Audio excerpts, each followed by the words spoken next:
Para pendengar Enko Media, sesaat lagi Anda akan menyimak program Inside the Cover.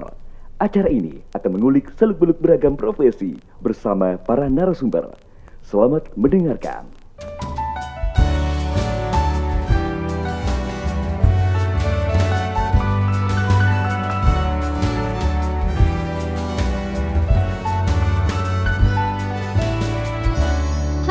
Inside the Cover hari ini menjanjikan sebuah tayangan yang akan menyenangkan telinga karena profesi yang akan kita bahas hari ini adalah penyiar radio. Udah denger dong tadi openingnya udah wow gitu. Dan hari ini memang bintang tamunya adalah seorang yang sangat dekat denganku, berjasa dan tidak akan kulupakan jasanya sepanjang masa. Karena beliau inilah termasuk salah satu orang yang ngajakin aku nge-MC di acara-acara besar gitu ya, di acara-acara festival gitu kan. Dan memang ya pokoknya keren banget deh, aku belajar banyak banget dari beliau yang satu ini. Gimana gak aku panggil beliau? Udah siarannya itu sejak aku masih kecil. Tuh, aku masih kecil, masku yang satu ini udah siaran di radio. Udah deh, langsung aja. Ini dia Farhan Arif. Halo. Hai, beliau. Kesannya aku jadi tua banget gitu ya. Masa kecil dan aku udah siaran. Iya. Tapi bener kan? Iya bener sih sebenarnya. Mas Farhan siaran tahun berapa? Pertama kali siaran? Pertama kali siaran itu di tahun 92 sih ya. 92 itu pertama kali aku siaran. Jadi ya masih apa namanya ya. Masih gaya zaman dulu kan ya, zaman dulu itu istilahnya anak muda tapi masih bahasanya nggak terlalu yang selengean banget gitu loh. Iya, nggak bisa gaul-gaul gitu kan. Gaul nggak yang bisa yang sekarang 92 ini. itu aku masih umur setahun loh mas. Gitu ya? Iya. Berarti aku dua jari anakku sendiri gitu ya maksudnya. Bener. Loh, Mas Farhan pertama kali siaran berarti umur berapa? Umur lulus jadi SMA. Jadi aku lulus atau? SMA kan 91 ya. Jadi 18. Wow, muda banget. 18 mau ke 19. Apa yang memotivasi Mas Farhan yang baru lulus SMA terus jadi penyiar? Kan rata-rata ya kalau anak lulus SMA tuh pengennya kerja yang di kantor, yang daftar apa, PNS gitu kan, ya, atau gitu gimana kan, atau ya. kuliah gitu kan. Kok Mas Farhan malah kepengen siaran? Apa yang memotivasi Mas Farhan? Jadi gini ya, dari kecil itu kan bapak selalu putar radio setiap pagi gitu kan. Itu dari pagi sampai malam. Jadi kalau misalnya bapak kerja ya berarti rumah itu ibu yang nyetel gitu kan. Dan itu setiap hari, karena waktu itu kan zaman kecil kan nggak ada TV ya. Misalnya satu kampung cuma ada yang punya TV itu kan satu gitu. Jadi kan kalau ya. nonton rame-rame ya? dan kebetulan kan di rumah kita nggak ada TV kan. Adanya radio. Nah dari situ kok kayaknya asik banget nih ya jadi penyiar. Jadi istilahnya udah dari sejak SMP saya tuh pengen banget jadi penyiar. Tapi nggak mungkin kan ya masih SMP. Tapi cuma kayaknya ini asik banget nih orang ini kalau ngomong didengerin. Kemudian ada sandiwara radio juga. Terus nganterin lagu.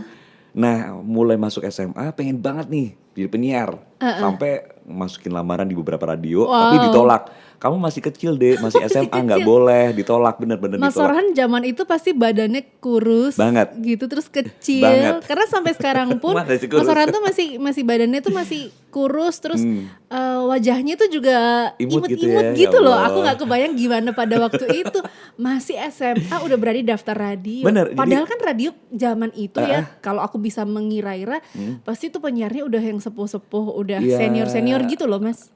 Sepuh sih enggak ya, jadi ada beberapa radio yang memang istilahnya kan kalau dulu kan nggak ada radio anak muda. Berarti emang pembawaannya aja yang terkesan sepuh. Jadi kan nggak ada radio anak muda, jadi semua radio itu waktu itu rata semuanya family gitu kan di Solo dan juga di seputaran kota Solo. Nah di situ pas ngelamar itu saya lihat orang yang lagi siaran emang udah agak dewasa banget gitu kan. Sampai kemudian adik mau ngapain gitu kan. Saya mau kasih kelas 2 SMA gitu. Mau ngelamar penyiar mbak. Ya gak boleh deh. Kalau mau ngelamar sini harus lulus SMA dulu. Oh gitu ya. Emang gak ada ya mbak ya siaran khusus yang untuk anak-anak SMA? Wait Mas. Seorang anak SMA, kok Mas Farhan tuh pede abis ngedatengin radio, ngasih lamaran.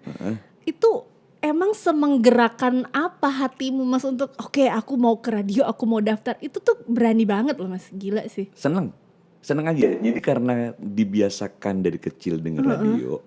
Jadi kayak guyonannya penyiar radio, kayak kayak orang penyiar radio itu kok pinter-pinter banget ya, apa-apa tahu gitu kan. Sementara waktu itu nggak ada internet, nggak ada HP, jadi kok dia bisa tahu ini. Dan misalnya saya pengen tahu misalnya tentang informasi Michael Jackson atau apa gitu kan. Saya denger radio gitu kan ya. Denger radio. Oh kok bisa ngerti ya. Jadi itu kagum dan waduh kayaknya enak banget nih jadi penyiar radio. Kayaknya enak banget Terus, jadi radio. bonek aja, nekat. Bonek aja. Jadi waktu itu malah gak mikir ini digaji apa enggak ya. Yang penting bisa siaran dulu kayak gimana. Oke. Tapi tetap ditolak. Karena masih kecil. Karena nggak ada radio yang menerima anak kecil, anak SMA waktu itu. Kalau sekarang kan ada ya. Iya, kalau dulu nggak ada, ya udah. Oke, terus habis itu lulus SMA, udah nih kan istilahnya syaratnya udah terpenuhi nih kan, dibilang aku disuruh pulang waktu itu 2 atau 3 tahun lagi kan kita kalau nunggu ya, nunggu kan. Iya, suruh nunggu kan. Setelah udah lulus langsung daftar. Itu waktu itu daftar di radio mana, Mas? Langsung daftar iya. Dan pada saat daftar itu ditolak gitu kan ya. Jadi sebelum daftar di radio itu aku kan nulis beberapa naskah sandiwara radio di radio itu bahkan gitu kan. Tapi kemudian karena radio itu aduh kok suaranya terlalu gede ya gitu. Malah ditolak gitu kan suaranya. Mas Farhan itu dari lulus SMA suaranya udah gede begini. Iya, jadi aduh ini suaranya kegedean, bisa gak dikecilin dikit gitu kan. Tapi ya karena yang keluarnya itu kan jadi susah kan. Akhirnya ditolak. Terus kemudian ngelamar di radio yang satunya lagi. Itu aduh coba kamu bisa bahasa Jawa gak gitu kan.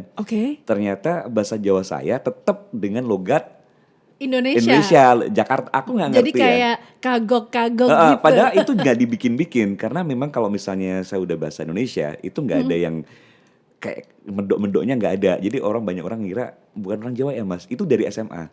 Sampai kok bisa? Influence-nya gimana? Nggak ngerti. Orang tua ngomongnya bahasa Indonesia di rumah? Enggak, bahasa Jawa banget gitu kan, bahasa Jawa.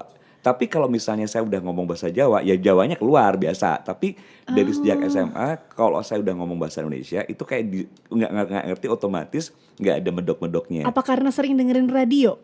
Mungkin ya. Tapi juga waktu itu radio-radio di Solo kan juga medok-medok juga kan. Sama aja ya. Terus kok bisa ya? Jadi itu kalau aku sih percaya itu benar-benar gift ya Mas ya. Itu tuh talenta dari Tuhan. Bisa-bisanya Mas Farhan yang waktu itu tinggal di mana Mas Farhan waktu? Aku di Karanganyar, di Karangpandan. Astaga, di Karangpandan gitu ya. Yang harusnya tuh tidak tersentuh oleh bahasa kagok-kagok gitu. Kemang gitu ya.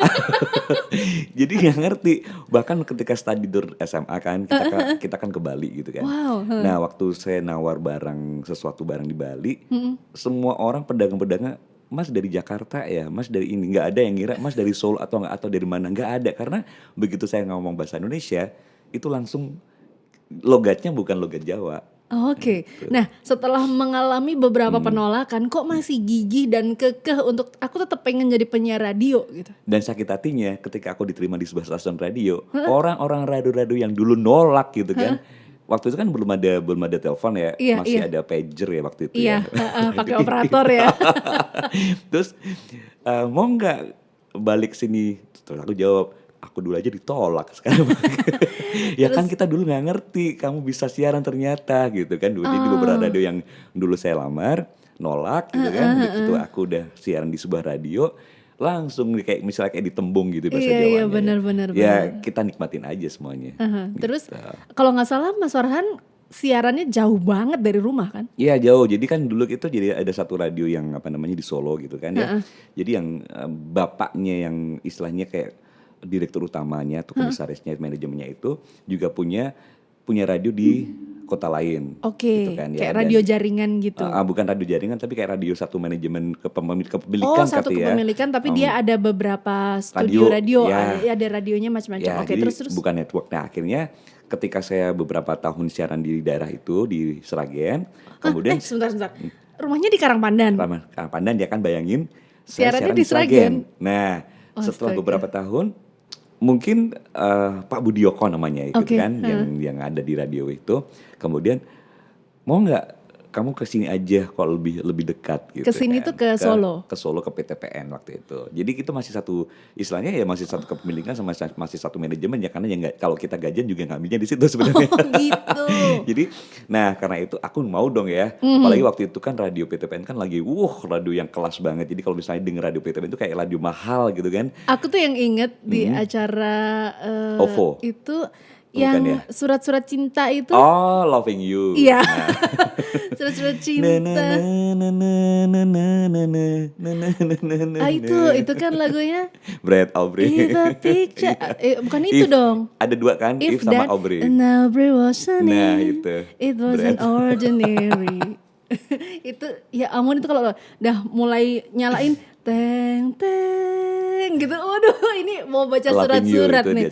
Itu Mas Farhan siaran pada masa itu? Aku nggak pernah dipegangin acara Loving You karena waktu itu tapi kan. Tapi Mas Farhan siaran di radio. Iya, siaran di radio itu. Ya karena karakter aku itu waktu itu jadi bukan karakter yang bisa melo gitu loh. Jadi aku dikasih acara yang bener-bener yang gumyak gitu kan ya, yang mengandung power yang tinggi kayak gitu. Jadi aku nggak pernah pegang acara-acara melo-melo kayak alay-alay gitu, enggak. Ya kan? Alaynya pada masa itu kayak gitu ya Mas ya. Kamu yang lagi mencintai pacarmu, nggak bisa. But anyway Mas, sekarang nih kan teman-teman yang siaran di masa sekarang tuh jauh lebih dimudahkan ya. Karena aku kan sempat siaran juga kelas 6 SD sampai 12 tahun kemudian. Hebat dong 6 SD udah siaran. Siaran acara anak-anak Mas. Jadi aku tuh kalau pas siaran cuman bagian ngomong iya kak gitu doang. Nyenggai kalau jawabannya. Untel bawang ya kan.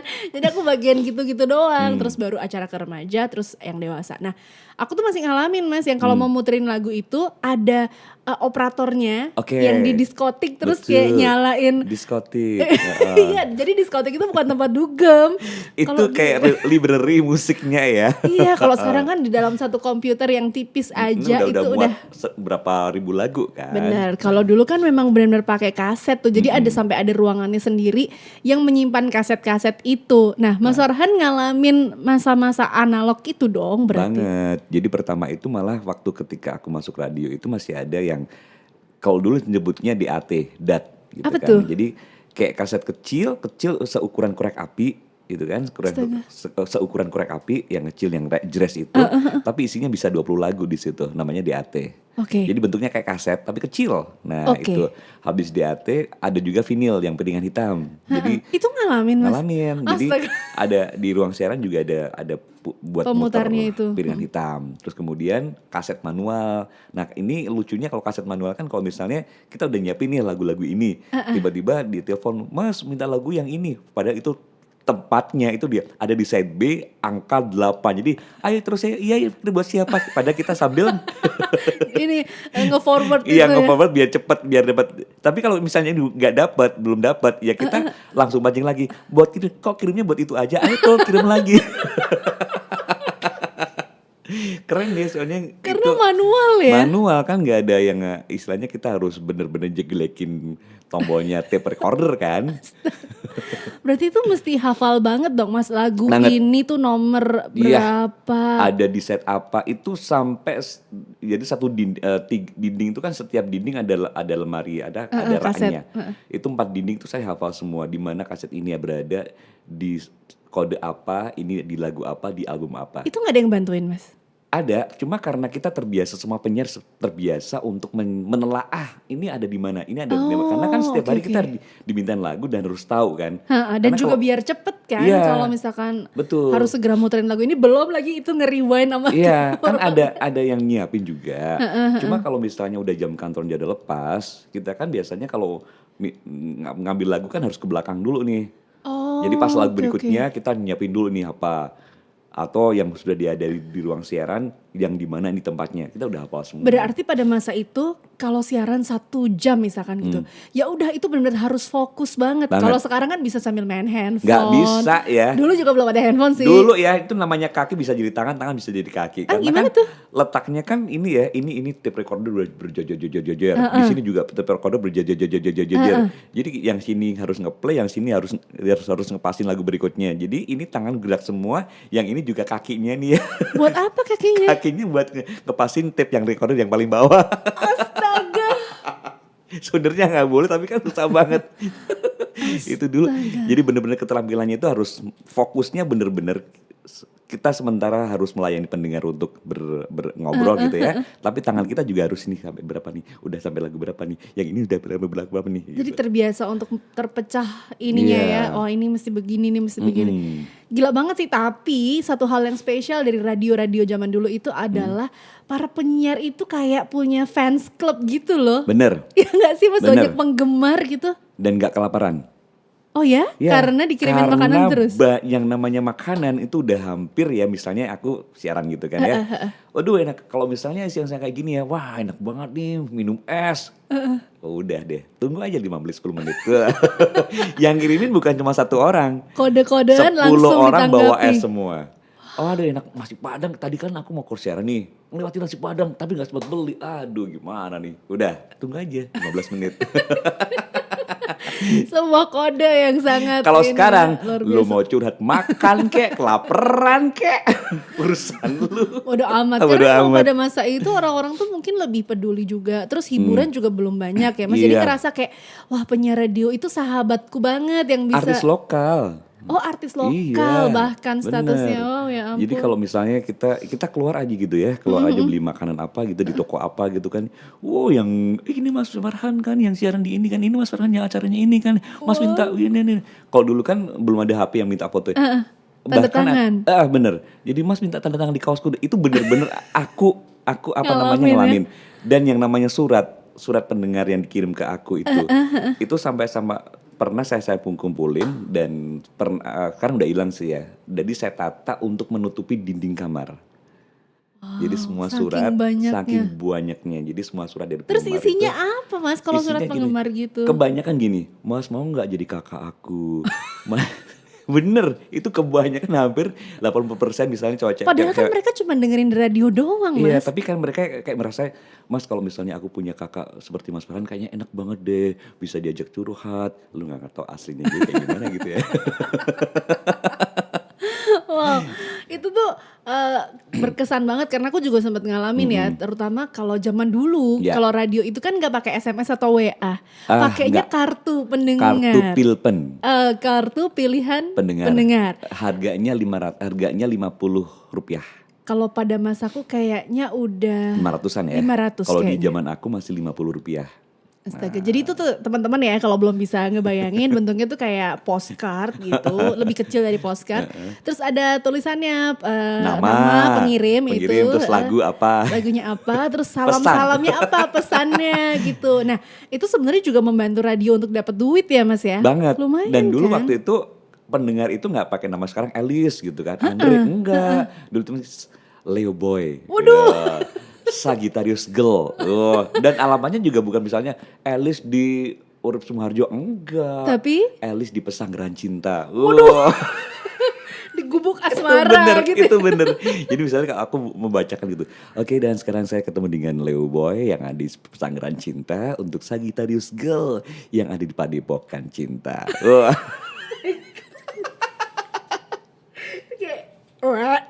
Jadi begitu kita, kalau dulu kan ada jumpa pendengar, jumpa monitor. Kayak kopi darat gitu kan. Kita jadi kayak lucu-lucu aja. Oh kamu yang namanya Leboy ya. Kamu yang namanya Sagittarius Girl ya. Dan kadang-kadang yang kalau pas pendengar lagi telepon itu suaranya kayak renyah, cantik, cakep banget gitu. Pas ketemu kok gini. Itu juga dialami pendengar untuk penyiar. Nah, kalau ekspektasi yang patah. Kalau zaman sekarang kan siapapun bisa ngerti ya penyanyi kayak gimana kan udah live Instagram segala macam. Betul. Kalau dulu itu jadi ngalamin sendiri gitu kan ya. Ada teman saya satu siaran gitu kan. Dia suaranya keren banget dan kalau aku ngebayangin dari rumah, kalau aku bukan teman dia. Kalau nggak lihat orangnya, dengerin suaranya doang. Kayak Paramitha Rusady, cantik, lembut gitu kan ya, lembut, anggun gitu kan. Mungkin banyak yang nggak tahu Paramitha Rusady itu siapa. mungkin bisa dicarikan contoh. Mau di Ayunda, sekarang mau di Ayunda, ya kan sesuai dengan umur. Mau di Ayunda. Paramitha Rusady siapa gitu. Mau di Ayunda. Nah. dia datang, Mas, ini namanya Mbak A gitu aja ya, Mbak Anis gitu katakanlah. Mas, Mbak Anis ada di kantor nggak? Telepon di kantor. Oh ada nih, bikin ketemu bisa nggak? Oh bisa. Nih mau ada pendengar yang mau ketemu. Oke gitu kan. Begitu pendengarnya ketemu, dia langsung kayak karena waktu itu aku di situ ya, kayak tolong ini benar Mbak Anis. Iya saya Mbak Anis. Kenapa? Ini bener Mbak Anis. Jadi kayak pendengar tuh gak kepercaya karena bayangannya udah kalau bahasa Inggrisnya tuh banget. Kami tenggangan langsung. Iya, dan bener-bener berbeda banget. Dan dia tahu gak, waktu itu kan kayak ngebawa buah apa gitu. Itu gak jadi dikasih kan. Kasihan kan. Padahal kita itu udah berharap. Hati, padahal udah berharap. Wah, dia bawa oleh-oleh. Karena yang menikmati satu studio. Ternyata gak jadi, dia pulang. Oh ya Mbak, saya pulang dulu ya. Itu dibawa lagi. Karena ternyata teman saya itu kan warnanya tomboy. Jadi beda banget sama suaranya yang langgun, lembut, kayak mau diayunda banget. Tapi begitu ketemu, kok beda ya? Kok kayak gitu ya? Jadi yang itu yang dulu memang menipu banget untuk sandiwara namanya, suara radio. Wow, luar biasa. Terus ngomongin soal sandiwara radio itu juga menarik loh. Mungkin teman-teman nggak bisa ngebayangin sekarang gimana gitu ya? Sandiwara radio saat itu karena sampai orang-orang tuh sampai bahkan tahu gitu pemerannya nih siapa aja nama-namanya tuh hafal, terus mereka ngikutin itu dari hari ke hari. Itu sandiwara radio itu ceritanya gimana sih, maksudnya orang tuh penyiarnya yang ngomong gitu, terus skripnya dari mana gitu? Sandiwara radio itu kan dulu kan saya seneng banget waktu dengar Saur Sepuh. Nah begitu Saur Sepuh ya kan, begitu Saur Sepuh saya tuh pengen banget ketemu dengan Ferry Fadly, Elie Ermawati, Maria Untu gitu kan ya. Pintu teater 2 telah dibuka gitu kan. Iya benar. Nah itu kayak gimana, kayak ngebayangin wah ini yang namanya Ferry Fadly pastinya gagah, gede, tinggi gitu kan. Tapi di satu kesempatan ternyata mimpi itu terbukti ketika saya dikirim ke Jepang. Itu dibarengin sama yang namanya Ferry Fadly, Elie Ermawati, Maria Untu. Keren banget. Saya sampai, hah serius? Padahal ini mimpiku dari sejak zaman aku SD. Apalagi kan fantasinya pada saat itu cuma dengerin ya, jadi kayak kan? Wow, luar biasa. Pas ketemu tuh makin gitu. Makin, dan kemudian waktu zaman SMA saya pernah bikin kayak skenario sandiwara radio kan. Dan dikirim di salah satu radio swasta di Solo. Dimuat itu dijadikan sandiwara, disiarkan. Nah dari situ aku jadi kayak dulu ngambilnya aja naik bus ya kan, naik bus Damri waktu itu dari Karangpandan, naik bus Rukun Sayur dulu sampai Solo, kemudian mau ke studio radio itu ngambilnya itu dapat uang waktu itu di SMA, waktu itu zaman SMA dapat uang 10.000 per naskah.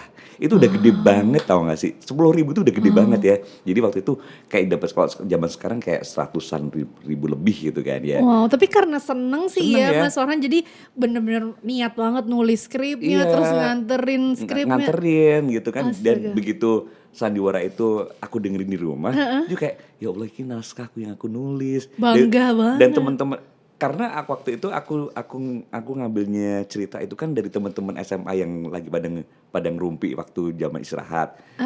Dan radio itu kan didengerin hampir seluruh anak-anak di sekolah di SMA aku itu. Daripada tadi malam kok ada ceritanya kayak kita ya. Itu siapa sih ini, kurang aja kok bisa tahu kita ya, padahal aku di situ, aku yang nulis. Jadi ceritanya tuh kan kalau yang aku tahu sih kayak Saur Sepuh gitu kan, yang kolosal. Jadi sebenarnya ada juga sandiwara radio yang lebih pop gitu ya Mas? Enggak ya, aku dulu nulisnya ke pop. Jadi yang kayak misalnya kisah cinta anak SMA gitu kan. Kemudian berlanjut ketika jadi penyiar radio, aku nulis hampir sekitar 200 episode waktu itu kan. Jadi iya, dan itu naskahnya pernah aku file gitu kan. Pernah aku file tapi gak ngerti karena kenapa-napa sekarang udah musnah semuanya, gak ada.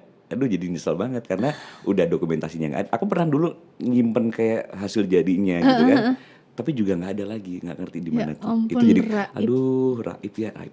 Mas, aku tuh ngebayangin ya kalau zaman sekarang nih penyiar kalau mau cari informasi tentang satu lagu atau satu artis gitu kan, gampang banget tinggal buka klik. Google atau paling enggak si publisher akan kasih rilis gitu kan. Kalau orang zaman dulu itu gimana penyiar itu bisa dapetin information, oh ini penyanyi ini lahir di sini, terus ini album keberapa dan lain sebagainya, itu caranya gimana cari informasinya? Kalau itu harus aku karena maksudnya kalau dulu kan harga majalah kan mahal ya, setelah mahal. Aku biasanya ke lapak-lapak majalah bekas. Nah, lapak-lapak majalah bekas, Atau kemudian kalau di Solo itu kan ada satu tempat yang dia akan memasang koran yang bisa dibaca oleh umum. Iya, ya betul, kan, di papan. betul. Nah itu setiap pagi aku datang untuk baca koran di situ, gitu kan. Jadi kalau misalnya aku catat, oh ini ada informasi tentang Celine Dion misalnya, atau misalnya aku ke persiapan buku ke Manjalah, aku nyari informasi tentang artis misalnya, gitu kan ya, Elizabeth Sudira misalnya. Terus aku ada nih, aku copy, aku clipping. Astaga. Nah, jadi ketika aku udah dapet beberapa buku, itu ada buku gini, ini tentang informasi artis. Kalau yang ini tentang kata-kata bijak. Jadi aku ada clippingnya sendiri. Kalau yang ini tentang misalnya berita-berita politik. Jadi setiap kali siaran aku jadi kayak kalau penyanyi zaman dulu kan bawa buku yang textbook. Nah itu sama, ketika aku siaran aku bawa buku-buku yang. Berarti itu untuk Mas Farhan pribadi ya? Iya, nggak untuk penyiar yang lain ya? Emang, jadi penyiarnya emang mesti usaha sendiri gitu. Kalau kamu pengen siaranmu berbobot, kamu juga ada materi ya kamu harus cari sendiri. Iya, bener. Tapi itu ini banget sih Mas, luar biasa banget ya. Kita yang sekarang siaran mungkin udah jauh dipermudah gitu. Itu aja kadang-kadang masih ngentengin, males. Itu aja masih, aduh ini siapa ya? Kan tinggal ngeklik ya kan. Makanya waktu itu kan saya lagi training gitu kan, training penyiar. Itu sampai kayak produsernya atau katakanlah manajer siaran, itu langsung besoknya, kamu tuh tadi malam keren banget, bahkan melebihi kerennya penyiar-penyiar yang udah lama. Dia bilang gitu. Kamu bisa keren banget ya, jadi naskahnya kamu siapin, kamu juga udah kayak cerdas banget nyusun kata. Kamu gimana sih caranya? Ya udah aku langsung kasih untuk clipping-clippingnya. Nah, ini nih penyiar-penyiar yang lama tuh nggak pernah kayak ginian. Kamu kok bisa sih? Ya karena itu kan usaha sendiri ya, kayak gimana. Ketika kita siaran itu nggak cuma istilahnya nganterin lagu misalnya. Oke, lagunya dari Novia Klopaking ini gitu kan. Mohon maaf, Novia Klopaking siapa ya? Tapi harus ada kayak edukasinya. Oh, Novia Klopaking ini. Nah, ku kemas air mata. Aku sedikit banyak tahu lah ya kalau lagu-lagu pada masa itu. Oh, jadi memang sebenarnya pilihan akhirnya. Kamu mau siaran yang biasa-biasa aja, cuman yaudah lagu ini puterin buat terus ini kirim-kirim gitu kan. Udah, tapi akan beda impactnya dengan penyiar yang memang well prepared, yang ada isinya lah. Makanya, siarannya. Kalau sekarang itu ya, kalau ada penyiar yang suka nggak ngerti apa-apa, itu gemes banget. Karena kenapa? Dulu zamannya aku siaran pertama itu sampai yang harus fotokopi, sampai yang harus ngelihat koran yang di tempat public area. Sekarang tinggal ngeklik aja pada males. Makanya kalau sekarang dulu ya zaman aku siaran, besok aku siaran jam 9 pagi. Jam malamnya itu aku udah pusing banget, besok aku ngomongin apa ya, besok temanya apa ya. Itu bener-bener sampai nggak bisa tidur. Aduh besok ngomongin apa ya besok. Zaman sekarang, boro-boro tadi malam datang ke siaran aja. Oke pendengar, topiknya apa ya? Kita kasih lagu dulu aja deh. Dan itu terjadi. Dan kalau udah denger kayak gitu, ini ya main mulut nih ya, pengen nyonyor aja nih. Ngapain tadi malam? Maksudnya bukan hanya langsung siaran gak bisa, tapi paling tidak 10 menit sebelumnya kan prepare dulu nih. Aku mau ngomong apa nih 15 menit pertama, 15 menit berikutnya, 15 menit berikutnya ada temanya. Jadi sebenarnya itu tuh di konsep gitu ya Mas, harusnya. Semua di zaman sekarang pun siaran harus tetap di konsep. Jadi jangan asal lu datang kemudian duduk di depan mic cuma nganterin lagu, kirim-kirim, hai udah sarapan belum? Hai udah mandi belum? Itu juga anak-anak TK juga bisa kan. Tapi yang kayak gimana, lu tuh kayak bisa memberikan sesuatu gitu. Orang denger kamu siaran, tapi juga bisa dapat sesuatu dari lu ngomong kan gitu. Bener sih, harusnya sepakat. Nah. Jadi kadang-kadang tuh ya teman-teman, kita ini sendiri si yang punya profesi itu yang suka meremehkan profesi kita sendiri gitu. Iya kan, maksudnya sebenarnya jangan nyalahin orang kalau lo cuman penyiar radio. Ya akan dinilai seperti itu kalau kamu ya cuman mengerjakan hal yang kayak gitu. Udah ya puterin lagu, kirim-kirim, udah gitu doang. Tapi coba kalau kita bisa secara profesional menjalani profesi itu pasti juga akan impactnya tuh besar. Orang juga akan lebih appreciate pasti, ya kan Mas? Betul, karena itu nanti kan kita kalau jadi penyiar radio itu kan bisa melebar kemana-mana ya. Jadi moderator kayak, jadi pembawa acara, jadi master of ceremony, jadi apa itu hanya berbekal dari satu profesi penyiar radio. Betul. Nah kalau kita tidak memanfaatkan, udah jadi penyiar radio dan tidak memanfaatkan lahan itu, yang salah siapa? Iya benar. Iya kan? Padahal jalannya sebenarnya udah banyak tuh Sampai, pilihannya. aduh aku mau kerja apa lagi, aku nggak bisa kayak gini, nggak bisa kayak bisa. Karena bisa itu kan karena kebiasaan kita harus betul, seperti betul, apa. betul. Gitu dong. Keren banget itu tadi. Mas Farhan kan akhirnya bukan beralih sih. Mulai juga nge-MC itu tahun berapa? Nge-MC ya 93-an kali ya. 1 tahun di radio. Enggak, dia 6 bulan di radio udah disuruh nge-MC. Nge-MC itu berarti yang off air gitu ya? Off air tapi nggak dibayar. Waktu itu cuma, Mas bantuin dong MC adikku mau ulang tahun gitu. Oke. Mas bantuin dong adikku mau sunatan gitu. Oke gitu. Tapi nggak dibayar. Sampai sekarang udah jadi MC profesional dan hits di Solo. Dan aku juga salutnya Mas Farhan ini nggak meninggalkan rootsnya, yakni di radio, tetap kerja di radio, tetap siaran juga. Seneng soalnya kan. Iya. Tapi pasti kan ada hal-hal yang challenging dong Mas. Zamannya berubah. Sedangkan Mas Farhan itu ngalamin berbagai fase dari yang analog sampai digital gitu. Terus belum lagi mesti beradaptasi dengan anak-anak muda yang kerja bareng sama Mas Farhan. Radionya juga mungkin standarnya udah nggak kayak dulu lagi. Misalkan gitu kan.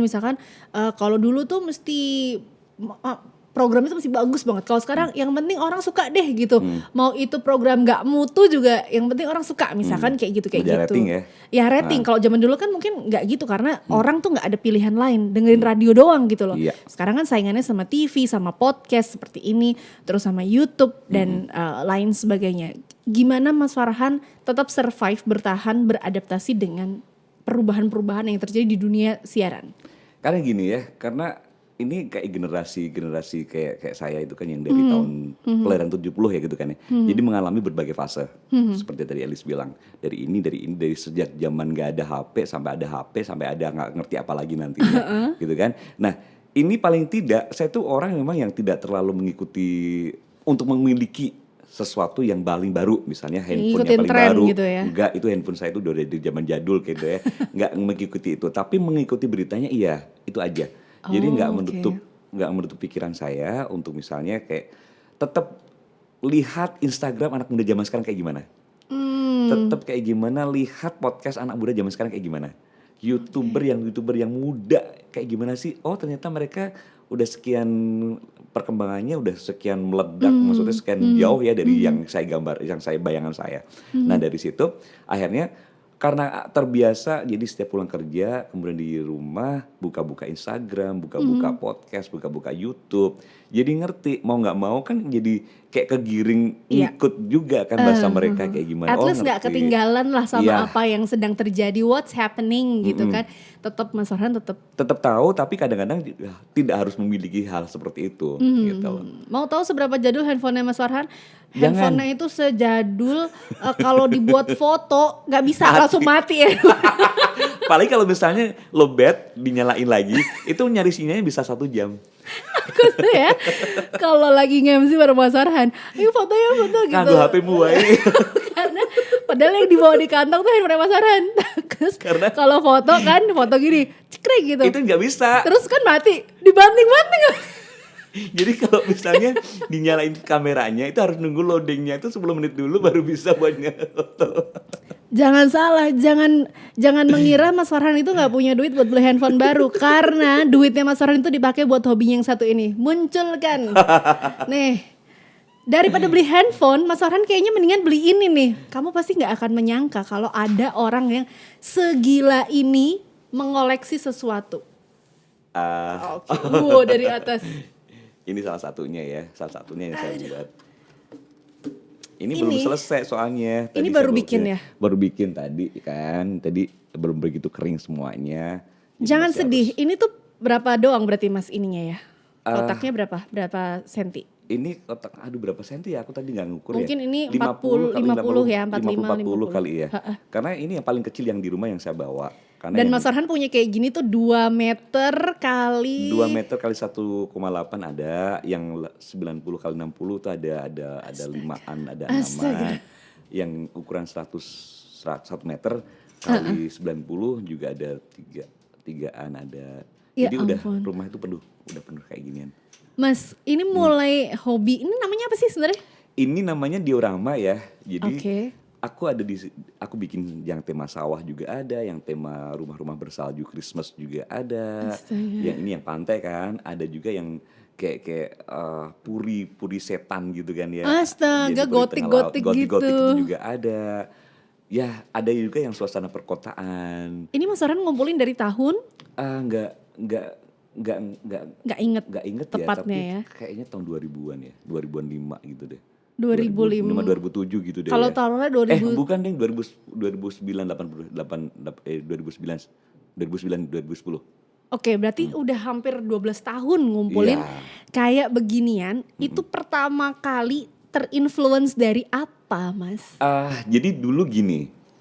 Dulu udah ada YouTube kan, udah ada YouTube pertama. Terus kemudian ketika googling YouTube itu, temanku yang googling, itu kok ada miniatur yang Wonderland yang di yang di Jerman. Keren banget ya, ada keretanya bisa jalan, ternyata kecil gitu. Wah, ada bukit-bukitnya, ada rumah-rumahnya. Waduh, ini gimana nih caranya bikin?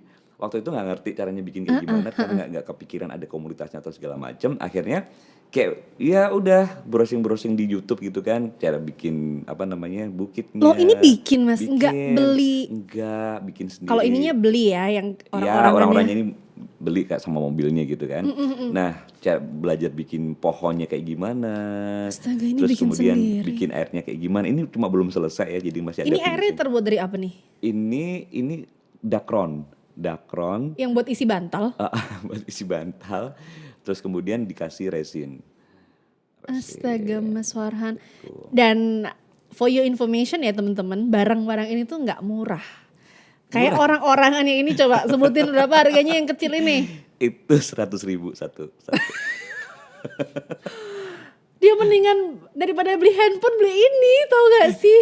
Dan ini tuh cuman sepersekian persen dari yang koleksinya Mas Farhan gitu. Terus mobil-mobilannya juga gak murah. Iya, ada 3 mobil yang masih di tas gitu kan. Itu juga satu mobilnya yang harganya 300-200. Ambil boleh deh. Ini nih, ada kok tadi bawa. Jadi bener sih, aku pernah lihat juga waktu itu di display sama Mas Farhan, itu ada keretanya dan keretanya tuh beneran bisa jalan, Iya, ada bisa relnya. jalan. Terus dipikirin, astaga, lucu. itu 300.000 Mas? Yang ini 100 berapa ya? Yang ini oh ini yang 175, ini kayaknya 200. Itu kalau searching di online itu namanya apa? Mobil skala HO gitu aja.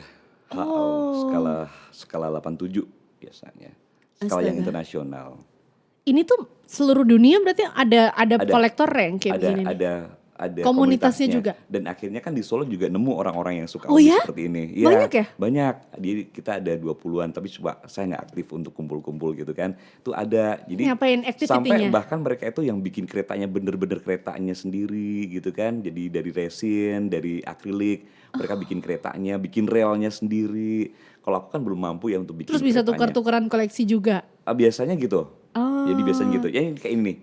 Ini rumah bukan buatan saya. Cuma itu bukan beli. Ya ini bukan buatan saya. Oh, bukan buatan. Cuma ini adalah buatan teman saya. Dibuat gitu? Ya, saya punya di rumah. Cuma saya pengen nunjukin bahwa ini buatan teman saya sendiri yang keren, kecil. Nah, ini akhirnya saya dikirimin sama dia, Mas Nias Jun, terima kasih ya Mas.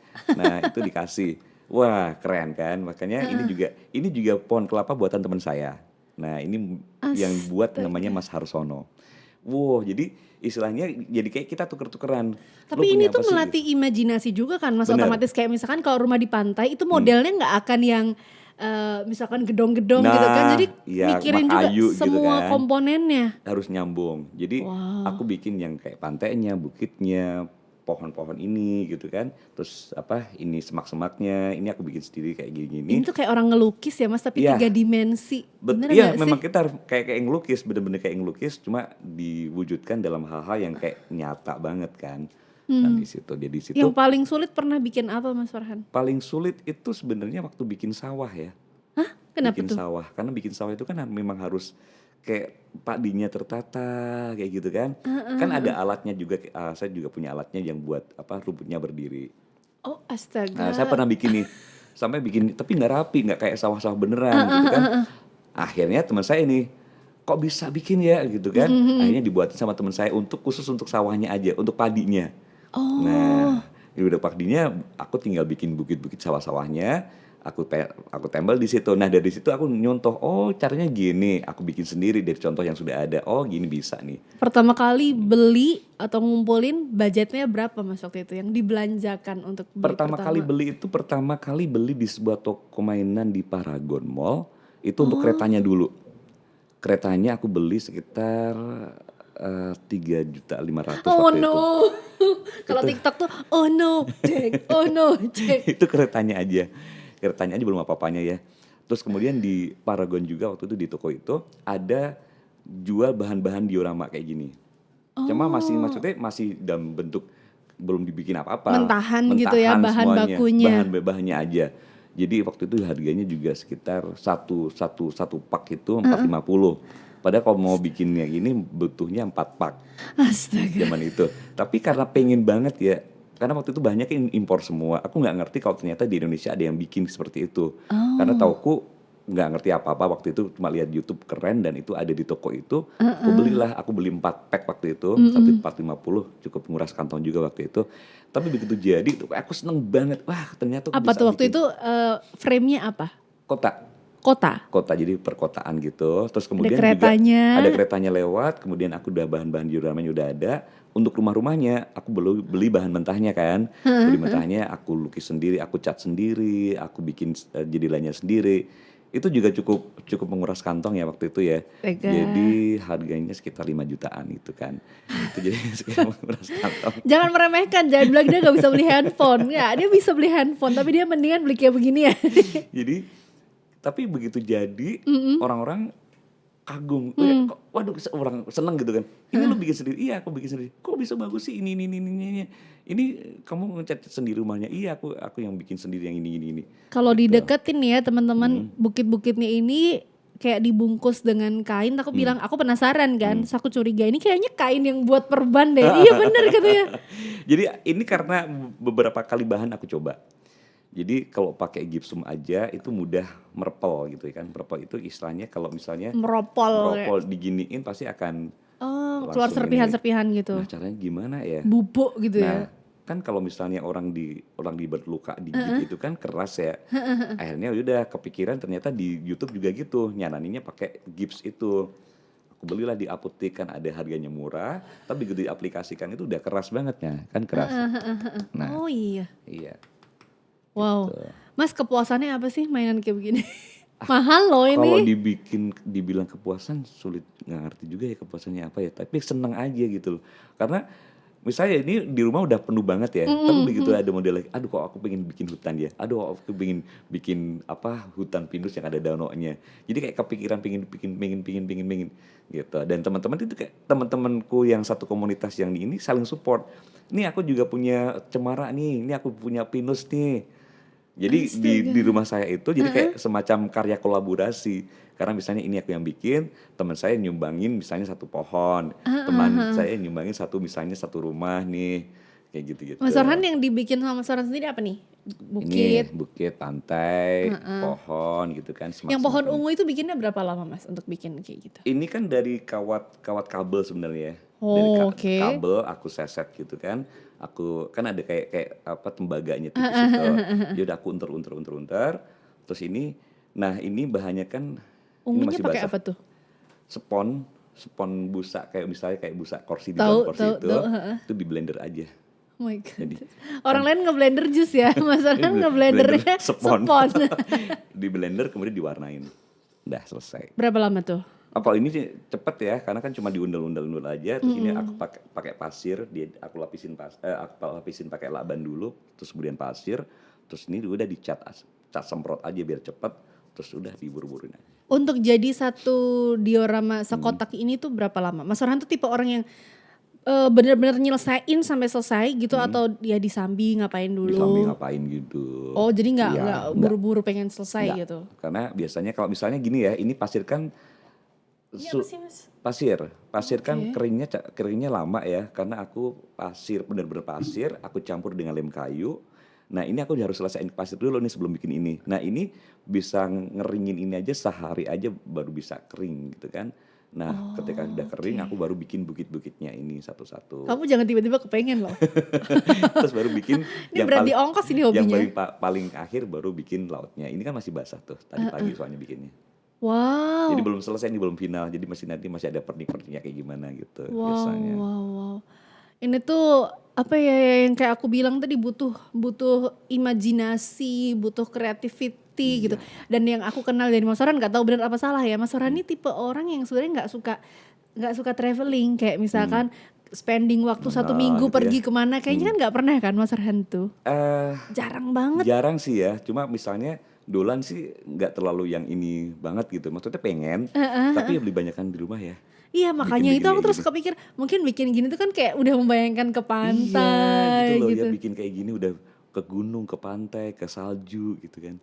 Ya ampun Mas, terniat. Jadi kalau aku bisa ambil benang merahnya, Mas Farhan tuh orang yang selalu niat dalam ngapain aja. Ya dalam siaran, sekalipun tuntutannya sebenarnya nggak harus kayak gitu gitu. Tapi Mas Farhan memberi effort yang lebih gitu, kayak tadi ya diceritain. Sebisanya sih sebenarnya ya, sebisanya biar tetap laku aja sih sebenarnya. Ya benar-benar. Ya itu kan juga salah satu cara Mas Farhan untuk menonjolkan diri kan di antara penyiar-penyiar yang waktu itu mungkin lebih senior juga dari Mas Farhan, tapi Mas Farhan mau berusaha biar stand out gitu, iya kan. Terus mainan kayak begini juga gitu, mainan kayak gini juga. Mas Farhan seperti narasumberku yang lainnya aku selalu aku juga ada koleksi loh. Apa lagi tuh? Apa tuh, mana? Bawa? Aduh gak bawa ya. Apa tuh buku pop-up? Buku pop-up itu kalau dibuka dia akan muncul. Oh tahu, pernah diposting di Instagram. Terus nongol gitu. Ya itu ampun. aku udah ada sekitar 80 buku kalau tidak. Harganya tuh lumayan loh Mas. Iya sih. Itu bikin sendiri apa beli? Enggak, itu beli jadi kalau itu kan. Koleksi. Jadi harganya ada yang sekitar 2 juta satu buku, ada yang 1 juta, ada yang murah banget juga, ada 50.000 juga ada. Mas Farhan berniat menjual itu nggak? Maksudnya kayak koleksi-koleksinya Mas Farhan ini misalkan 1 kotak nih aku jual. Enggak. Buku-buku Jadi aku jual. Di rumah tuh juga ya udah di rumah aja. Jadi karena dari awal aku pengen bikin kayak gini misalnya ya, atau beli buku pop up itu bukan niatnya untuk dijual. Bukan, niatnya adalah ketika aku nanti udah meninggal, oh ini toh yang dulu dibikin Pak Deku, oh ini toh yang dulu dibikin Omku, gitu aja. Kalau ya dijual, aku nggak ada sejarahnya. Hilang. Oh, legasinya itu. Iya Jadi benar. kalau misalnya aku udah meninggal, buku-buku itu masih tertata rapi. Oh ini dulu zaman-zamannya Pak D suka buku beli gini-gini. Jadi kalau itu buku-buku aku jual lagi, nggak ada sejarahnya aku. Hilang. Hilang. Itu ya. Iya. Padahal ini kan lumayan berharga loh Mas, kalau dijual lumayan banget. Segini tuh berapa Mas kalau dijual? Nggak ngerti ya, aku nggak pernah ngerti harga jual kayak gimana. Karena ini juga istilahnya kan tinggal bikin, nggak ngerti harga. Jadi pasang-pasang gitu ya? Iya, nggak ngerti. Tapi kalau di luar juga nggak ada yang jual kayak gini? Banyak. Oh, kalau sekian ini biasanya mereka akan? Sekitar 1.500.000-an, 1 juta gitu deh. Untuk sekotak segini? Sekotak itu. Karena yang kecil aja yang segini ya, itu teman-teman kalau biasanya ngejual tuh harganya 450, 500, ada yang kayak gitu. Padahal punya Mas Farhan tuh gede banget. Karena tinggal ininya, tinggal apa? Isinya apa? Ya. Kalau cuma misalnya apa gunung aja, tapi isiannya kan kayak misalnya yang bikin mahal tuh kan isiannya. Iya benar. Mobil orang-orangannya apa lagi kayak gitu-gitu. Oke, Mas, aku selalu menanyakan ini pada narasumberku yang lainnya juga. Mas Farhan udah siaran dari tahun 92 sampai sekarang. Berarti itu 30 tahun, ya? Hampir 30 tahun kan, 29 tahun. Iya, hampir 30 Mau sampai tahun. kapan Mas di dunia radio? Sampai aku masih bisa bersuara. Dan as long as masih keluar suaranya. Bahkan misalnya kalau aku di pensiun dari tempatku sekarang kerja gitu ya. Sekarang di mana sih Mas Farhan? Aku di Meta FM. Oh iya. Jadi radio perjalanan radio itu ada 3 kan. Radio Asri, Sragen. Kemudian PTPN, kemudian sekarang di Meta FM, Your Inspiring Family Station. Mas Farhan juga masih siaran di acara apa Mas? Aku masih di acara Club 90s. Jadi itu adalah acara yang memutar lagu-lagu 80-an, 90-an. Hari terus apa aja tuh? Senin sampai Minggu dari jam 12 sampai jam 3 sore. Cuma aku kebagian 1 kali sih aja setiap minggu di hari Senin. Soalnya bos. Bukan bos, tapi istilahnya itu kayak buat kita gantian aja yang siar di situ. Oke. Dan Mas Farhan ini orang yang gak pelit ilmu, jadi suka ngajarin gitu. Iya, apa sih yang kita bisa gitu kan, ya udah. Aku satu-satunya orang yang gak sakit hati kalau dimarahin, cuma dimarahin sama Mas Farhan doang. Emang yang lain sakit nih? Orang aku kesel gitu, kamu gak lebih pintar dari aku gitu. Enggak deh.